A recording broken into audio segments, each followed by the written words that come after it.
والكتاب المبين إنا أنزلناه في ليلة مباركة أرجو لك سبحان الله صدق الله مولانا العظيم وصدق رسوله النبي الأمين المكين الكريم الرؤوف الرحيم ونحن على ذلك لمن الشاهدين والشاكرين والحمد لله رب العالمين ربي صلي وسلم وبارك عليه يا عربي يا قرشي يا هاشمي يا لكبي يا مكي يا مدني يا مطلبي সকলে একবার চিৎকার দিয়ে বলুন ইয়া রাসূলুল্লাহ আর একবার মুহাব্বতে বলুন ইয়া হাবিবাল্লাহ ইয়া নবিয়াল্লাহ ইয়া নূরাল্লাহ ইয়া রাহমাতাল লিল আলামিন ঐতিহ্যবাহী তাহিরিয়া জামে মসজিদের সম্মানিত মুসল্লিয়ান ইকরাম মুরব্বিয়ান ইজাম পর্দার আড়ালের মুস্তুরাত খাওয়াতিন মা ও বোনেরা আসসালামু আলাইকুম ওয়া রাহমাতুল্লাহি ওয়া বারাকাতুহু রব্বুল আলামিনের আলিশান পাক দরবারে লক্ষ কোটি শুকরিয়া আদা করছি যে আল্লাহ পাক আমাদেরকে বড় দয়া আর মায়া করে পবিত্র মাহে শাবানুল মুআজ্জম এর এই পবিত্র জুমার নামাজে এসে উপস্থিত হওয়ার তৌফিক দান করেছেন। সকলে একবার চিৎকার দিয়ে বলেন আলহামদুলিল্লাহ। সাথে সাথে ওই নুরানি নবী নুরানি রওজা মুবারকে লক্ষ কোটি দুরুদের হাদিয়া পেশ করছি, যেই নবীজি আমাদেরকে বড় দামি দামি দিনগুলো উপহার দিয়েছেন আল্লাহর পক্ষ থেকে। সকলে আরো একবার বলুন আলহামদুলিল্লাহ। দেখুন, আগামী মঙ্গলবার দিবাগত রাত, ঠিক আছে বলুন, লাইলাতুন নিসফে মিন শাবান, এ রাতের বিশেষ ফজিলত রয়েছে। এই রাতের ফজিলত এত বেশি যে এই রাতে আল্লাহ তাআলা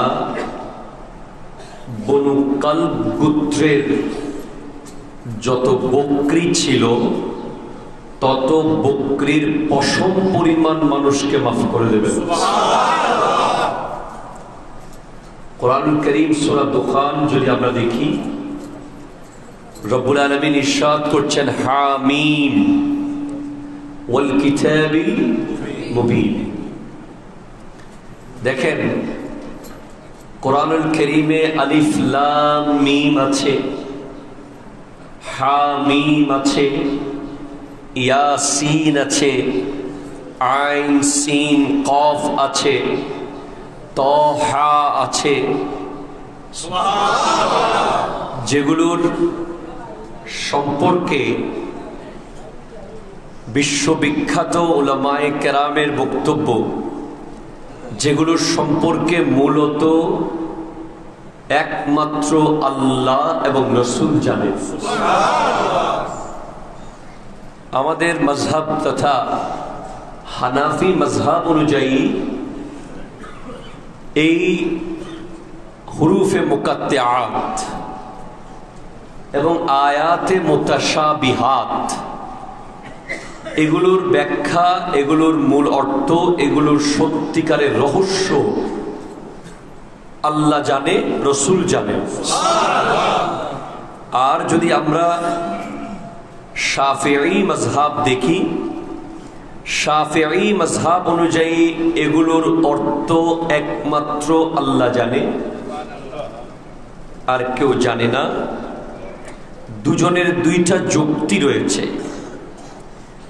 ইমাম শাফিঈ রাহমাতুল্লাহ আলাইহির যুক্তি হলো যে কুরআনুল কারীমে আল্লাহ তাআলা বলতে লাগলেন ফাআম্মাল্লাযীনা ফী কুলুবিহিম যায়গুন ফাত্তাবাউ মা তাশাবাহা মিনহুম, অর্থাৎ যাদের অন্তরের ভিতরে, যাদের কলবের ভিতরে কপটতা আছে, জ্যাগ আছে, তারাই একমাত্র আল্লাহর যে মুতাশাবি আয়াতগুলো আছে, যেগুলোর নিগূঢ় রহস্য আল্লাহ ছাড়া কেউ জানে না, ওই আয়াতের ব্যাখ্যা করতে চায় যাদের অন্তরে কপটতা আছে।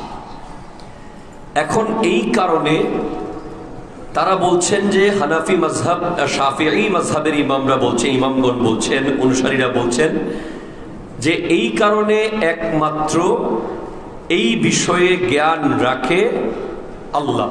জোরে বলেন সুবহানাল্লাহ। কারণ এই বিষয়ে গবেষণা করার অধিকার কারো নাই, জানার সুযোগ কারো নাই। এগুলোকে মুতাশাবি বলা হয়। এগুলো সম্পর্কে যাদের অন্তরে কোনো কপটতা আছে, কটু চিন্তা আছে, তারাই ব্যাখ্যা করতে চায়। আপনি দেখবেন বাংলাদেশে অনেক ভণ্ড আছে যারা কোরআনুল কারীমের নিজের ইচ্ছা মতো ব্যাখ্যা করে, ঠিক কিনা? জোরে কথা বলে। তারা মুরিদদেরকে বাগানোর জন্য তারা বিভিন্ন রকম তাফসীর করে। আপনি কিছুদিন আগে দেখেছেন একজনকে যে সূরা নাস নিয়ে মজা করতেছিল, ঠিক কিনা? জোরে বলেন না। আউল বাউল ফাউল, যারা নিজের ইচ্ছা মতো মানুষকে বুঝিয়ে সরল মনা মানুষকে কাবু করতে চায়, অথচ এই জিনিসগুলোর ব্যাখ্যা কোনো মুফাসসিরও জানে না। এগুলোর ব্যাখ্যা জানে একমাত্র আল্লাহ এবং তার রাসূল। জোরে বলেন সুবহানাল্লাহ। আচ্ছা, রাসূল কেন জানেন? আবু হানিফা রাহমাতুল্লাহ আলাইহি এই ব্যাপারে দলিল কি? তিনি দলিল দিচ্ছেন যে আল্লাহ তার রাসূলকে এমন কোনো কথা বলেন নাই যেটা রাসূল বুঝেন নাই। আমি যদি আপনাকে এসে এমন একটা ভাষায় কথা বলি যে আপনি যেই ভাষাটা টোটালি বুঝেন না, এরকম একটি ভাষায় আমি যদি কথা বলি, এটা আপনার সাথে মজা করা হয়ে যাবে, ঠিক কিনা? জোরে কথা বলেন। আল্লাহ কখনো আল্লাহ রসুলকে এমন কথা বলতে পারেন না যেই কথা রসুল বুঝেন না, যেই কথা রসুল বুঝতে পারবেন না। কারণ আল্লাহ হলেন শিক্ষক, রসুল হলেন ছাত্র। সুবহানাল্লাহ। উনি শ্রেষ্ঠ শিক্ষক, যিনি তার ছাত্রকে যা পড়ান ছাত্র তা বুঝেন। ছাত্রকে শিক্ষক যদি কোনো একটা বিষয় পড়ায়, শিক্ষকের ভাষায় যদি ছাত্র না বুঝে, তাহলে সেক্ষেত্রে ওনাকে যোগ্য শিক্ষক বলা কঠিন। ইমাম আবু হানিফা রাহমাতুল্লাহ আলাইহি এই যুক্তির মাধ্যমে বলছেন যে না, এই যে আয়াতে মুতাশাবি, এগুলোর অর্থ অবশ্যই রাসূলও জানে। জোরে বলেন সুবহানাল্লাহ। না হলে যদি রাসূল না জানতো তাহলে আল্লাহর বলাটা বৃথা হতো। কথা বলেন, ঠিক কিনা? আর ইমাম শাফিঈ বলছেন সূরা আলে ইমরানের 7 নম্বর আয়াত থেকে, ফাআম্মাল্লাযীনা ফী কুলুবিহিম যায়গুন ফায়াত্তাবিউনা মা তাশাবাহা মিনহু ইবতিগাআল ফিতনাতি ওয়া ইবতিগাআ তাওয়িলিহি।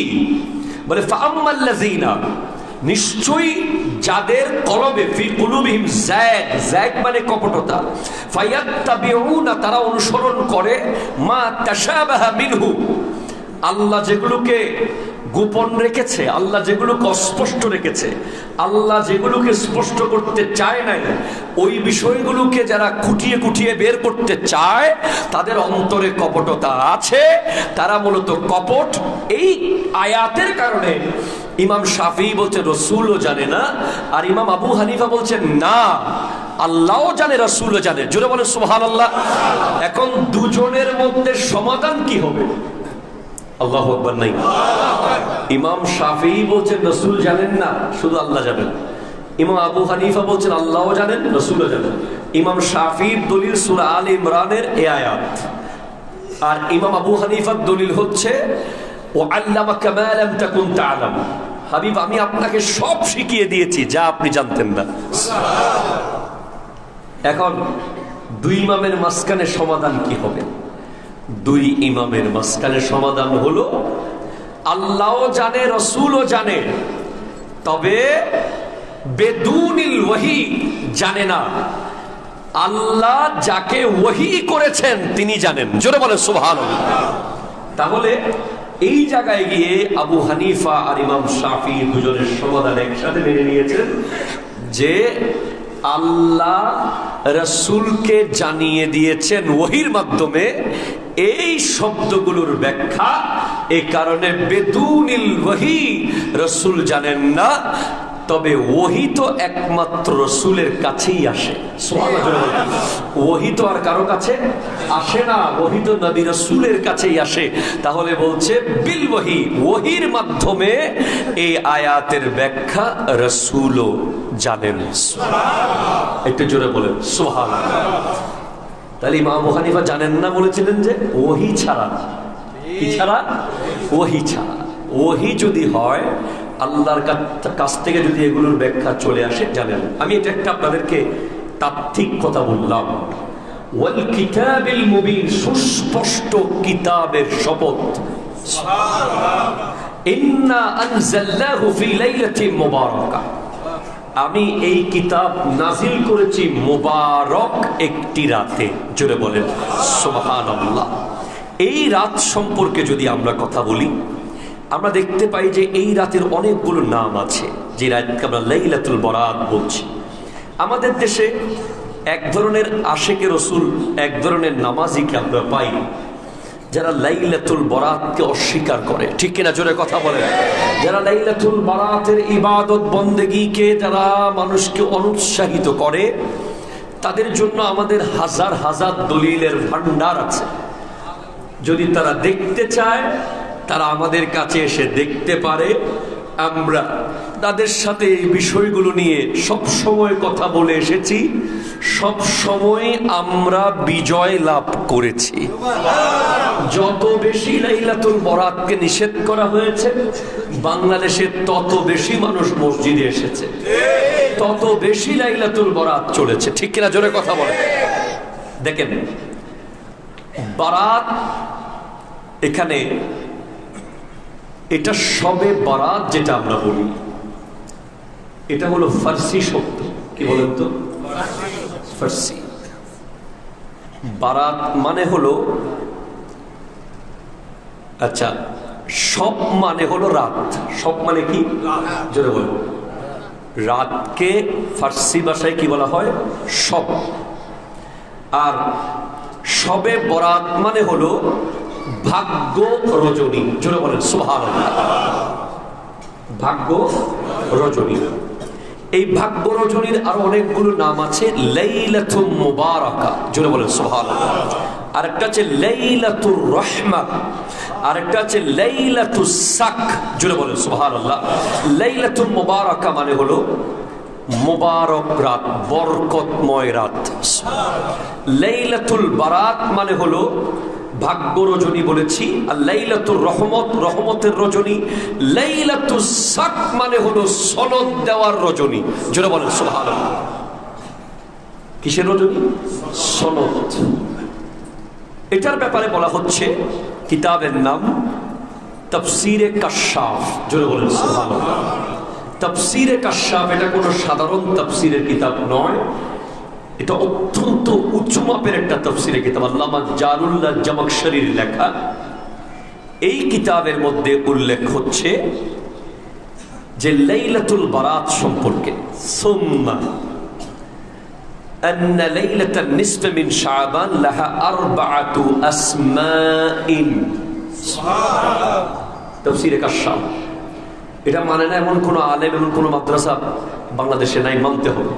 যদি কেউ নিজেকে মুফাসসির দাবি করে কাশফ মানতে হবে। মানে লাইলাতুল বরাতের মোট 4টা নাম আছে। কয়টা নাম? বলে এক, লাইলাতুল মুবারাকা, জোরে বলেন সুবহানাল্লাহ। দুই, লাইলাতুস সাক, জোরে বলেন সুবহানাল্লাহ। তিন, লাইলাতুর রাহমা, জোরে বলেন সুবহানাল্লাহ। এবং চার, লাইলাতুল বারাত, জোরে বলেন সুবহানাল্লাহ। বলে এগুলো কেন নামগুলো করা হয়েছে? বলে এক নম্বর কারণ হলো এই রাতে ভাগ্য নির্ধারণ করা হয়, জোরে বলেন সুবহানাল্লাহ। দুই নম্বর কারণ লাইলাতুস সাক কেন বলা হয়? বলে যখন কোনো ব্যক্তি তার উপর ধার্যকৃত কর্জ পরিশোধ করে, কি পরিশোধ করে? কর্জ পরিশোধ করার পর ধার্যকৃত কর, আচ্ছা কর্জ বাদ দেন, ট্যাক্স, কি বলেন তো, ট্যাক্স পরিশোধ করার পর সরকারের পক্ষ থেকে আমাদেরকে একটা সার্টিফিকেট বা কি দেওয়া হয়, ইন রিটার্ন, ট্যাক্স রিটার্ন দেওয়া হয় না, যেটা আপনি দেখালে সরকারি যে কোনো জায়গায় গিয়ে আপনি এটা দেখাবেন, আপনার কাজগুলো ইজি হয়ে যাবে, ঠিক কিনা জোরে বলেন। আপনি একজন নিয়মিত করদাতা। আল্লামা জারুল্লাহ জামশরী বলছেন লাইলাতুন নিসফে মিন শাবান তথা লাইলাতুস সাক, এটা সনদ দেওয়ার রাত কেন বলা হয়? কারণ সেদিন বান্দা আল্লাহর কর্জ, আল্লাহর কর দেওয়ার পর আল্লাহ তাকে সনদ দিয়ে দেয়। একটু জোরে বলেন সুবহানাল্লাহ, আর একটু জোরে বলেন সুবহানাল্লাহ। তখন তাকে কর আদায়কারী ব্যক্তি হিসেবে যেভাবে দায় মুক্তি করে দেওয়া হয়, এই রাতেও আল্লাহ তার বান্দাকে জাহান্নাম থেকে মুক্তির সনদ দিয়ে দেন। এটা হচ্ছে তাফসীরে কাশফ। আল্লাহু আকবার জোরে বলেন না। এরপরে গাউসুল আজম শেখ সুলতান সৈয়দ আব্দুল কাদের জিলানী রাহমাতুল্লাহ আলাইহি, উনি কি ছোট না বড়? উনি কি ছোট আলেম না বড় আলেম? উনি ওনার বুনিয়াতুত তালিবিনে কিতাবে লিখছেন, ওয়াকিলা ইন্নামা সুমিয়াত লাইলাতুন নিসফে লিআন্না ফিহা বারাআতাইন। বলে এটা এই লাইলাতুন নিসফে মিন শাবানকে লাইলাতুল বারাত কেন বলা হয় জানেন? এদিন দুই ধরনের, এই রাতে দুই ধরনের ব্যক্তি নিরাপত্তা পেয়ে যাবে। একটু জোরে বলেন সুবহানাল্লাহ। এ রাতে দুই ধরনের বরাত হাসিল হবে। কি হাসিল হবে? দুই ধরনের বরাত, দুই ধরনের নিরাপত্তা, দুই ধরনের সমাধান, দুই ধরনের প্রশান্তি। একটা হলো নেককারের প্রশান্তি, আর একটা হলো বদকারের। বদকারের প্রশান্তি হলো গুনাহ করলে, নাউজুবিল্লাহ। যারা বদকার, ধরেন যারা ঘুষ খায়, তারা শান্তি কিসে পায়? ঘুষ যত বেশি পায় তত শান্তি পায়। যারা মানুষের জায়গা দখল করে, তারা দখল করে শান্তি পায় না? কথা কর না, নাহলে এত যুদ্ধ কেন করতেছে? যারা গুনার উপরে গুনাহ করে যাচ্ছে, গুনার পর গুনাহ করে যাচ্ছে, নিশ্চয়ই তারা গুনার ভিতরে কি পায়? শান্তি পায়, এজন্য তারা গুনাহ করে। আর যারা নেককার, তারা শান্তি পায় গুনাহ ছেড়ে। একটু জোরে বলেন সুবহানাল্লাহ। গাউসুল আজম আব্দুল কাদের জিলানী রাহমাতুল্লাহ আলাইহি খুব জটিল একটা তথ্য দিয়েছেন এখানে। বলে ফিহা বারাআতাইন, এখানে দুই ধরনের বরাত আছে এই রাতে। একটা হলো লিল ইশকিয়ায়ে মিনার রাহমান, লিল ইশকিয়ায়ে লিল আশকিয়ায়ে মিনার রাহমান ওয়া বারাআতুন লিল আউলিয়ায়ে মিনাল খাজলান। বলে একটি হলো হতভাগাদের আল্লাহর রহমত থেকে বঞ্চিত হওয়ার রাত। কাদের? বলেন না কাদের? এই রাতে দুই ধরনের বরাত হয়। একটি বরাত হলো হতভাগাদের, যারা আল্লাহর রহমত থেকে এই রাতে বঞ্চিত হবে। তারা কি হতভাগা না সৌভাগ্যবান? তারা কি সৌভাগ্যবান না দুর্ভাগা? দুর্ভাগা। যারা এই রাতে আল্লাহর রহমত থেকে বঞ্চিত হবে। আরেক দল হলো যারা এই রাতে আল্লাহর প্রিয় হবে, আল্লাহর প্রিয় হয়ে সমস্ত গুনাহ থেকে নিরাপদ হয়ে যাবে। দুইটাই এই রাতে হবে। পুরো পৃথিবীর মানুষ দুই ভাগে ভাগ হয়ে যাবে এই রাতে। একদল সৌভাগ্যবান আর একদল দুর্ভাগা। গাউসে পাক বলছেন এই রাতে দুই ধরনের বারাত হয়। একটা হতভাগাদের, যারা এই রাতে বঞ্চিত হবে, আর একটা সৌভাগ্যবানদের, যারা এই রাতে যাদের অর্জিত হবে। তো আমাদের উদ্দেশ্য কি আজকে জুমায় এই কথা বলার? আমাদের উদ্দেশ্য হলো যে আমরা চাই যে এই রাতটাতে কেউ যেন বঞ্চিত না হয়। অ্যাটলিস্ট আমাদের মসজিদে যারা জুমার নামাজ পড়েন, আমরা চাই যে আপনারা সবাই এই রাতে আল্লাহর রহমত যেন পান। এই রাতে কারা কারা বঞ্চিত হবে যারা দরকার আছে না নাই? কারা কারা এই রাতে বঞ্চিত হবে? প্রথমত একদল 100% বঞ্চিত হবে যারা এই রাতকে মানেই না। ঠিক কিনা বলেন? যারা এই রাতকে মানে না, আমি বলবো জানেও না। জানলে তো মানত। আমি আবারও বলবো আরেক লাইন আগে, জানতে চায়ও না। আরেকটু এক লাইন আগে বলবো জানতে তারা দেয় না। একদল আছে জানতে চায় না, আর একদল আছে জানতে চাইলেও জানতে দেয়া হয় না। ঠিক কিনা বলেন না? আর একদল আছে জানে না বিদায় মানে না। এখানে তিন দল হয়ে গেছে। জানতে দেয় না কারা? যারা ইতোমধ্যে রণতরী পাঠিয়েছে। কথা বলে আপনার ঢাকার মানুষ এত গভীর করে বলতাম, যারা ইতিমধ্যে আব্রাহাম লিঙ্কন পাঠিয়ে দিয়েছে। তারা চায় না যে মুসলমানের ছেলেরা, মুসলমানের যুবকরা এই ধরনের রাতগুলো সম্পর্কে জানুক। জানলে তো মুসলমান যুবকরা মোবাইলের গেম বন্ধ করে মসজিদে চলে আসবে। ঠিক কিনা বলেন তো? জেনে গেলে তো মুসলমানের ছেলেরা মসজিদ মুখী হয়ে যাবে। তারা যদি এই রাতের গুরুত্ব বুঝে, তারা অনেকগুলো কাজ ছেড়ে দেবে। এজন্য মূলত ওখান থেকে চাওয়া হয় বরাত সম্পর্কে যেন বুঝতে না পারে, মেরাজ যেন জানতে না পারে, তারাবি 20 রাকাত যেন পড়তে না পারে, জানাজার পরে দোয়া যেন করতে না পারে। এই প্রত্যেকটা কাজ একজন মুসলমানকে ইসলামের প্রতি আরো বেশি ধাবিত করে। ঠিক কিনা বলেন? জানতে দেয় না। আরেক দল আছে কয় আমার এত টাইম কই, জানার দরকারই নেই, আসি বিল্ডিং একটা আছে, বাসা ভাড়া নিচ্ছি, খাইতেছি। ঠিক কিনা বলেন?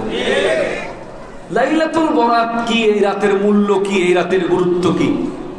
এই যে লাস্ট সবে মেরাজ নিয়ে আমি যে আলোচনা করেছিলাম আপনাদের এখানে, এই সাইন্টিফিক আলোচনা, এই বিষয়গুলো বাংলাদেশের কজন মানুষ জানে বলেন? কজন মুসলমান জানে? জানে না। এই জানে না বলেই মেরাজ আসে, মেরাজ যায়। বরাত সম্পর্কেও একদল মানুষ গাফেল। আচ্ছা একটা রাত আছে আর এশার নামাজের পরে একটু দোয়া করে দিব, শেষ। না, আপনাকে রবি কাস্টমার কেয়ারের পক্ষ থেকে মাঝে মাঝে অফার দেয়া হয়, বলে যে বন্ধ সিম খুললেই 100 জিবি।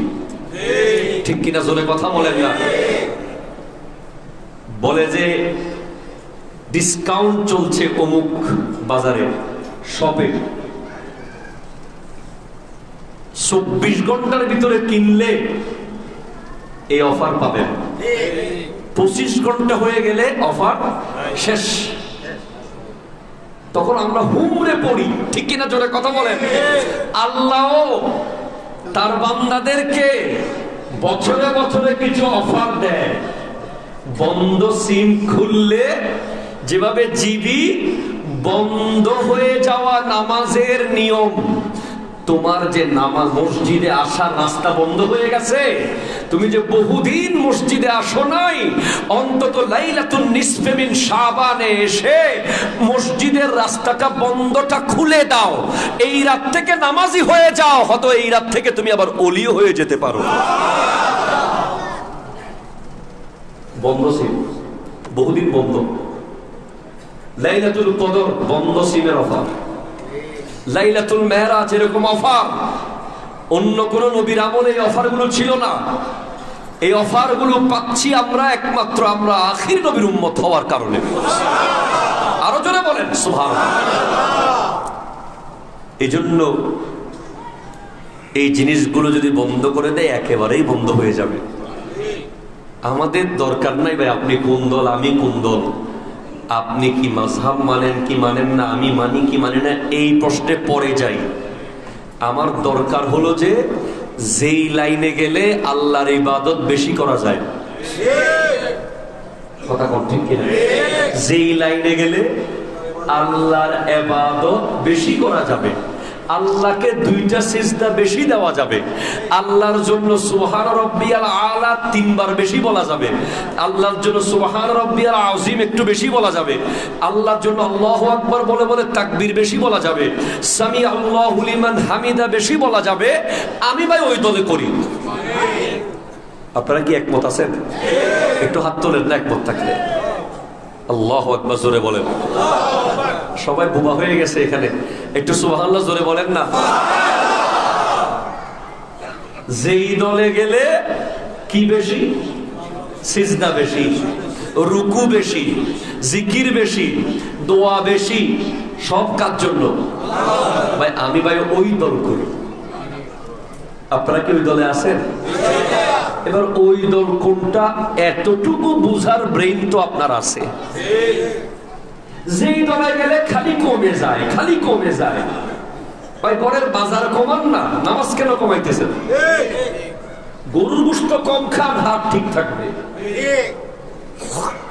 কথা কয় না।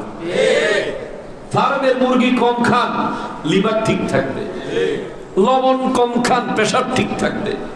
নামাজ কম পড়িয়েন না, জান্নাত বেঠিক হয়ে যাবে, কবর অসুবিধা হয়ে যাবে। নামাজ বেশি পড়েন, কবর ঠিক থাকবে, ঠিক কিনা জোরে কর। এজন্য ভাই আমরা এগুলো বলি। আসেন লাইলাতুল নিসফে মিন শাবান সম্পর্কে আমরা কয়েকটা হাদিস শুনি। প্রথম হাদিস, এই হাদিসটি এসেছে সুনান ইবনে মাজা হাদিস নম্বর 1390, জোরে বলেন সুবহানাল্লাহ।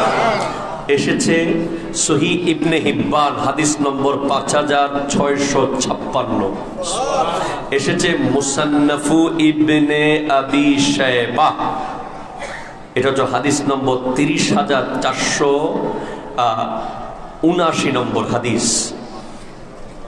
এরপর আরো অনেক কিতাবে এসেছে। আন মুআজ ইবনে জাবাল রাদিয়াল্লাহু তাআলা আনিন নবী সাল্লাল্লাহু আলাইহি ওয়াসাল্লাম قال يطلع الله إلى خلفه في ليلة النصف من شعبان فيغفر لجميع خلقه إلا مشرك أو مشاهن। হযরত মুআজ ইবনে জাবাল রাদিয়াল্লাহু তাআলা থেকে বর্ণিত, নবী সাল্লাল্লাহু আলাইহি ওয়াসাল্লাম ইরশাদ করতে লাগলেন, আল্লাহ তাআলা অর্ধ শাবানের রাতে সৃষ্টির দিকে নজর দেন। আল্লাহ সব সময় নজর দিচ্ছেন। ওই যে অফার, কথা বলো কথা বলো কথা বলো, 24 ঘন্টার মধ্যে কিনলে 10,000 টাকার প্রোডাক্ট পাবা 100 টাকা দিয়ে, ঠিক কিনা বলেন না?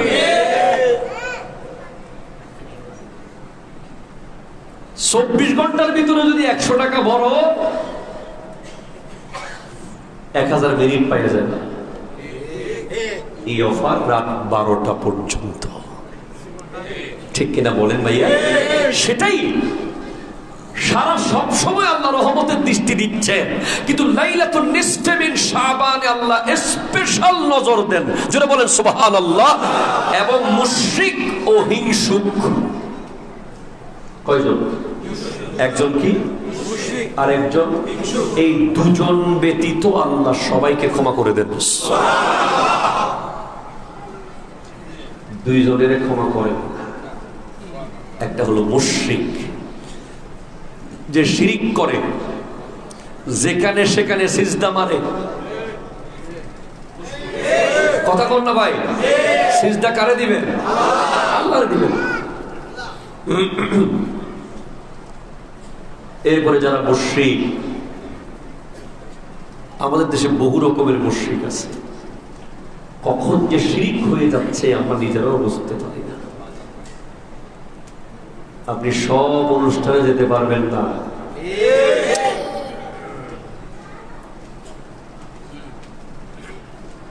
ধর্ম যার যার, উৎসব ঠিক কিনা বলে? খবরদার,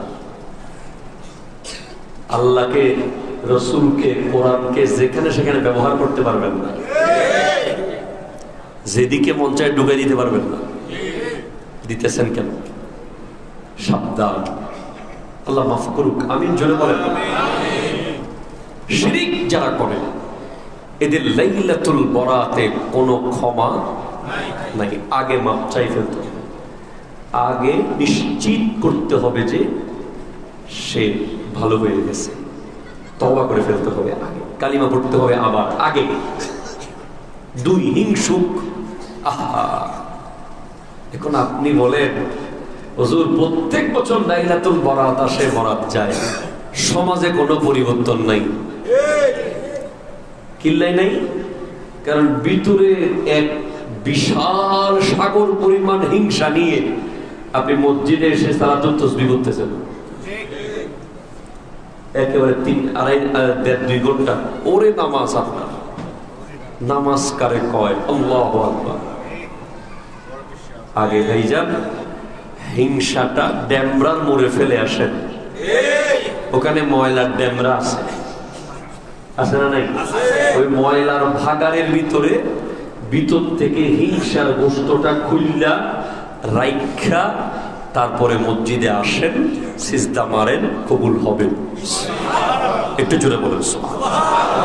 এরপরে হযরত আলী রাদিয়াল্লাহু তাআলা থেকে বর্ণিত, আন আলী ইবনে তালিব রাদিয়াল্লাহু তাআলা আন قال قال رسول الله صلى الله عليه وسلم اذا كانت ليله النصف من شعبان فقوموا ليلها قوموا দাঁড়াবে, অবশ্যই দাঁড়াবে। আমার দয়াল নবী ইরশাদ করতে লাগলেন যে যখন লাইলাতুন নিসফে মিন শাবান আসবে তোমরা অবশ্যই দাঁড়াবে। কোথায় দাঁড়াবে? মিছিলে?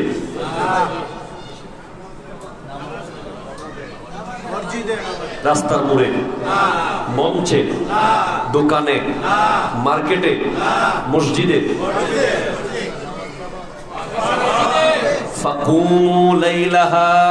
তোমরা মসজিদে গোটা রাত দাঁড়িয়ে দাঁড়িয়ে ইবাদত করবে।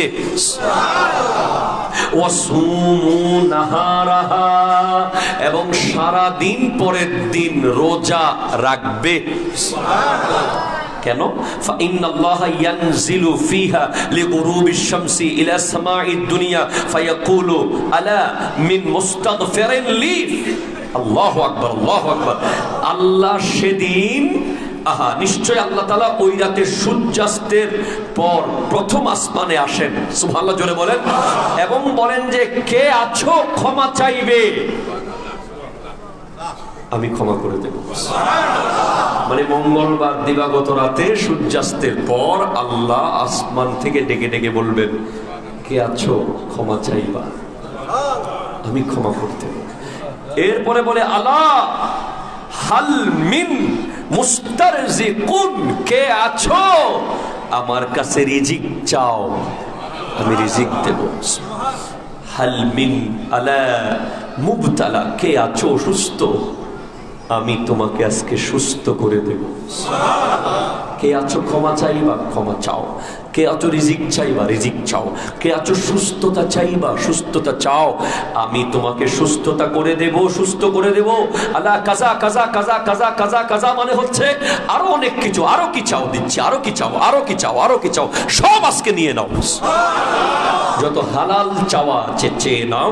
হাত্তা আল্লাহ মাতলাউল ফজর, যতক্ষণ ফজর আসবে না ততক্ষণ পর্যন্ত আল্লাহ বান্দাকে ডেকে ডেকে বলবেন কি চাইবা, কি চাইবা, চাও দিব, নাও নাও, আজকে অফার চলতেছে। যাদের কাজ হবে না, কোনো কাজ হবে না, আর অনেক হাদিস আছে, যারা এই রাতে কিচ্ছু পাবে না, তার মধ্যে গুরুত্বপূর্ণ মোট 7 জন ব্যক্তির কথা আমরা কোরআন হাদিসে পাই। এক হলো মুশরিক, 2 হিংসুক, 2 কে 3 নম্বর হলো আত্মীয়তার সম্পর্ক ছিন্নকারী ব্যক্তি। কোন ব্যক্তি? আত্মীয়তার সম্পর্ক ছিন্নকারী ব্যক্তি। আল্লাহ তাআলা আমাদেরকে দয়া করেছেন যে আমরা একটা জুমা পেয়েছি লাইলাতুল বরাতের আগে, যাতে আমরা আপনাদেরকে প্রিপেয়ার করে তুলতে পারি। এজন্য আপনি লাইলাতুল বরাত আসার আগ পর্যন্ত, আজকে থেকে শুক্র, আজকে শুক্র, শনি, রবি, সোম 3 দিন পাচ্ছেন, মঙ্গলবার মাগরিব পর্যন্ত সময় আছে। এর ভিতরে আত্মীয়তা ঠিক করে নেবেন, জাগার জন্য, বাড়ির জন্য, গাছের জন্য, বাসের জন্য, যাদের সাথে বছরকে বছর কথাবার্তা বন্ধ রেখেছেন, মামলা মোকদ্দমা দিয়ে রেখেছেন, লাইলাতুল বরাত আসার মাগরিবের আগের ভিতরে যে কোনো মূল্যের সমাধান করবেন। যাদের সাথে বছরকে বছর কোনো যোগাযোগ নাই, ফোন করবেন, যোগাযোগ করবেন, দেখা করে আসবেন। বিশেষ করে আপন আত্মীয় স্বজন, বোন, খালা, ফুফু। আমি নিজেই লাইলাতুল বরাতের আগে আমার খালা, ফুফু, খালাতো, ফুফাতো যত বোন ভাই আছে সবাই নিয়ে এক বইটা চেষ্টা করে অন্তত একটা ফোন করতে, অন্তত সরি বলবেন ফোন করে, যে আমার দায়িত্ব ছিল তোমাকে দেখতে আসা, আমি আসতে পারি না, আমাকে মাফ করে দিও। দরকার আছে না নাই? আরো জোরে আছে না নাই? এক, যদি এটা না করেন, কোন আত্মীয় যদি আপনার উপর মন খারাপ করে থাকে ছিন্ন করার কারণে, লাইলাতুল বরাতে আপনার দোয়া কবুল হবে না। 4 নম্বর হলো যে পুরুষ টাকনুর নিচে কাপড় ঝুলিয়ে পড়ে অভ্যস্ত, একটা মাঝে মাঝে ভুলে হয়ে যায়, বেখেয়ালে হয়ে যায়, অথবা কাপড়টা লম্বা হয়ে গেছে পরে কেটে ছোট করে নেবো, এটা ভিন্ন বিষয়, কিন্তু ইচ্ছে করে সব সময় আপনি দেখবেন কিছু ঢাকায় আছে, লুঙ্গির তলে চলে যায়, আছে না?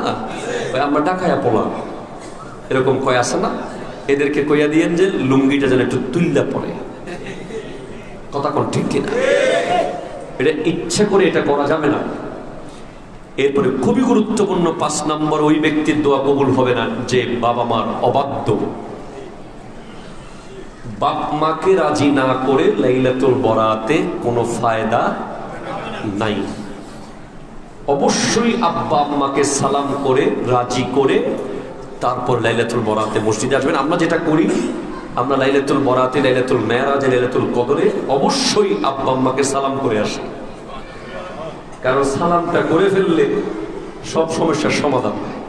যদি মাথার উপরে হাত দিয়ে কয় ঠিক আছে আল্লাহ বরকত করে আসবেন। এরপরে 6, মদ পানে অভ্যস্ত ব্যক্তি, মদ পানে, মদ, যাদের পেটে 1 ফোঁটা শরাব আছে, ওই ব্যক্তির জন্য লাইলাতুল বরাতে কোনো কিছু নাই। সে তওবা করবে, তারপর মসজিদে আসবে যদি আল্লাহ মাফ করে। এরপরে 7 নম্বর, হাই হাই হাই হাই হাই, অন্যায়ভাবে মানুষ হত্যাকারী। বাংলাদেশে একজনও নাই। হাই হাই হাই, যদি বাংলাদেশে অন্তত একজন থাকতো আর কি, তওবা টওবা করতে পারতো। একজনও তো এই দেশে নাই। সব সাদের দেশে খুন হচ্ছে এখন, মঙ্গল গ্রহে খুন হইতেছে, বাংলাদেশে কোনো খুন খারাপি নাই। আল্লাহ তাআলা আমাদেরকে বোঝার তৌফিক দান করুন। আছে না নাই? সত্যি নাকি? অন্যায়ভাবে কোনো মানুষকে যারা হত্যা করে, এদের কোনো দোয়া কবুল হবে না। এরা যেন তওবা করে তওবা করে। আল্লাহ বুঝার তৌফিক দান করুক, আমিন জোরে বলেন। এই রাত বাস, এই রাত এত মূল্যবান রাত। এই রাতে গোটা কোরআন শরীফ একসাথে নাজিল হয়েছে প্রথম আসমানে। এরপরে লাইলাতুল কদর থেকে আয়াত আয়াত করে নাজিল হয়েছে। অনেকে আপনাকে বুঝাবে যে লাইলাতুল বরাত এটা লাইলাতুল কদর আর কি একই কথা, কোরআন নাজিলের কথা বলছে না। মূলত লেখাপড়া করে না, লেখাপড়া করলে পেয়ে যেত লাইলাতুল বরাতেও কোরআন নাজিল হয়েছে, লাইলাতুল কদরেও কোরআন নাজিল হয়েছে। লাইলাতুল বরাতে গোটা কোরআন প্রথম আসমানে এসেছে, আর লাইলাতুল কদরে প্রথম আসমান থেকে আয়াত আয়াত প্রয়োজনে প্রয়োজনে আসা শুরু করেছে। এই রাতে যা করা যাবে না, it's important, I think very important. আমাদের দেশে এক ধরনের আমরা আশিক দেখি লাইলাতুল বরাতে কি বলে আতশবাজি, ফটকাবাজি করে। এরা আন্তর্জাতিক ভণ্ড, ঠিক কিনা জোরে কথা বলেন। এদের সাথে ইসলামের কোনো সম্পর্ক নাই। এরা ইসলামের এই দিবসকে ইহুদি নাসারার দিবস বানিয়ে ফেলতে চায়। এরা মূলত ইসলামের শত্রু। যারা লাইলাতুল বরাতে আতশবাজি ফুটাবে, ফটকাবাজি করবে, এরা কখনো মুসলমানের বন্ধু হতে পারে না। এরা লাইলাতুল বরাতের শত্রু, ঠিক কিনা কথা বলে। এরপরে দেখা যাবে যে যুবকরা একদল একটা ব্যান গাড়ি নিছে। কি নিছে? ব্যান গাড়ি লইয়া গাড়ির উপর উঠটা গোটা পথ লাফাইতে লাফাইতে ঝাফাইতে ঝাফাইতে যাইতেছে। এটা লাফানোর রাত না, এটা কান্নার রাত, ঠিক কিনা জোরে কথা বলেন। কোন যুবককে যদি দেখেন যে আপনি 10-12 জন বন্ধু মিলে লাইলাতুল বরাতে লাফানি শুরু করছে, ওদেরকে গাছের লোকে বাইন্দা শিখন একটা ব্যাট নিতে হবে, ঠিক কিনা জোরে কথা বলেন। আধা ঘন্টা পিটাইতে হবে, তোর এটা কোন ইসলাম দিছে বল। আমরা দেখতে পাই রাস্তার মোড়ে মোড়ে যুবকরা দাঁড়িয়ে দাঁড়িয়ে মজা করে, একটা পরিবেশ তৈরি করে যে একটা এনজয় চলতেছে। এটা এনজয়ের রাত না, এটা হলো গুনাহ মুছে ফেলার রাত, কান্নার রাত। এগুলো করা যাবে না, এগুলো নিষিদ্ধ। এরপরে হইচই, অতিরিক্ত কোন ধরনের বিষয় যেগুলো দেখলে মনে হবে যে কোনো বিয়ে বাড়ি, এমন কিছু করার দরকার নাই। আমাদের দেশে একটা বিষয় নিয়ে সমস্যা আছে, হালুয়া রুটি আছে না নাই? বলেন হালুয়া রুটির পক্ষে কে কে আছে?